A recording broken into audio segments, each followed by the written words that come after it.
Well, good morning. Just looking at this idea, we heard yesterday Pastor Carl did a devotional and just mentioning Moses before Pharaoh. And Pharaoh was saying to Moses that um, you can go, but you can only go so far in the wilderness. Because Moses discerned after sometime two, three, four times with the plagues that Moses was resolute. He wasn't going to give up, that he was set in his way. And Pharaoh could discern that. And so what he did was he sought to get some sort of compromise with Moses. So he said to him, okay, you can go into the wilderness, but don't go too far. The idea being, like, if you don't get involved in Christianity, but don't become a radical. Don't like go Sunday, but you're not going to go, to on Wednesday as well. You're not going to go on outreaches. So he wanted them to say, okay, do it, but don't get too involved in it. And actually, Moses says we can't do that because if we only go and sacrifice just here in the borders of Egypt, that the Egyptians they don't like this sacrifice and they'll go against us for it. So then secondly Moses persisted, and the plagues continued. And again, Moses said, "Let me go." And Pharaoh again says, "Okay, you can go, but only the men go." And in this, like some religions are men's religions. They're built for men. They're designed for men. They suit men, meaning that like the women are put into a second place in it. And Christianity doesn't. Christ has given very large place to it. We're reminded with Pastor Pradeep in Orissa, when he takes the mission trips, he takes some of these ladies with them, and the Bible college students with them. And some of the ladies, like, they just are real fervent. He was saying in one place recently, he was there, and they kind of came against him.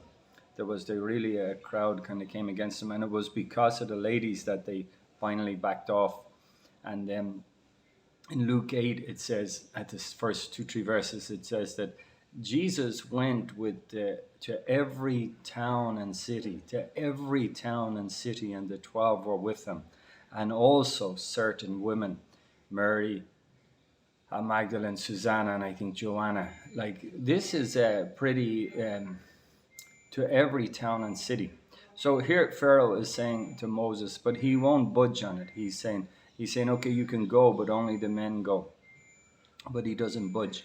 And also, like, there's an idea too that I want to follow God. I will give so much to God. But my children, I want them educated. I want them to really do well in life. I want them to be doing good in business. And this is happens a lot, that they say that the heads of industry in America, I think it was the 60s or the 70s, I'm not sure, that most of them were sons of pastors and sons of preachers, because the sons were raised like in the things of God and had a lot of integrity. And so as a result, they did very well in business and they rose up with their honesty, integrity, and their good values and the good education they had.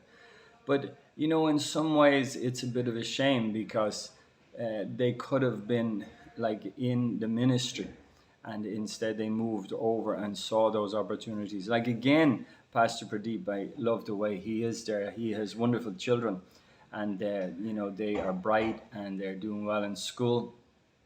But he takes them to the Bible studies. He doesn't drag them to them, but they want to go. And like his daughter Elizabeth, I think she plays the Dolak, and but she sings very well in these home little village Bible studies and sings from the heart. And then you hear her on Sunday morning singing, and she's very good because she's kind of carved it out in the day to day every week in these small Bible studies, singing in the heart, but from the heart, singing in the spirit with these village people. And Pastor Pradeep is like, he's saying, of course I want them to do well, but I want them to serve God. I want them to be in the ministry.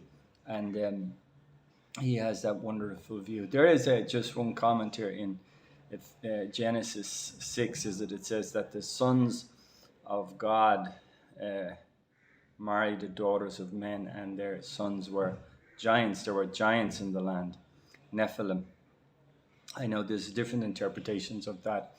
So, but one interpretation of it is that the sons of God are the godly people, like the line of Seth, and these are the godly people, and the daughters of men here are the unbelievers.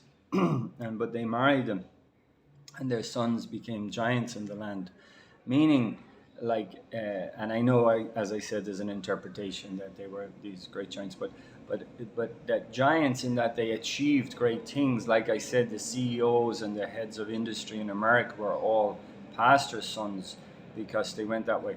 Like, because people who follow and have been brought up in the ways of God have a lot of values and have a lot of insight that, if they apply it to worldly things, can achieve a lot and can be quite successful and be giants in the land. But they kind of lose out, and because God is looking for servants, and of course the ministry and the service of God is not as rewarding financially or even socially. It's not as honorable as many of these other things that people can apply themselves to. So Pharaoh had said, okay, the men go, the women and children don't go. But Moses wouldn't budge in it. And lastly, he says, okay, Pharaoh says, you can go, but you leave all your livestock behind. Meaning that I'll follow God, but I want to keep my financial interests and my business interests. And if my decisions to follow God clash with my business interests, my financial interests, my career interests, well, then that goes first. I have to keep to that. And Pharaoh knew it, that if they went out there 3 days journey and then all their livelihood and all the stuff was back in Egypt, they were going to go back and it would draw them back. He knew human nature that way. And Moses also knew human nature. And Moses says, no, everything goes. Not a hoof will be left behind. That's the phrase used. Not a hoof, not one footstep of any cow or sheep or goat will be left behind. Everything is in it.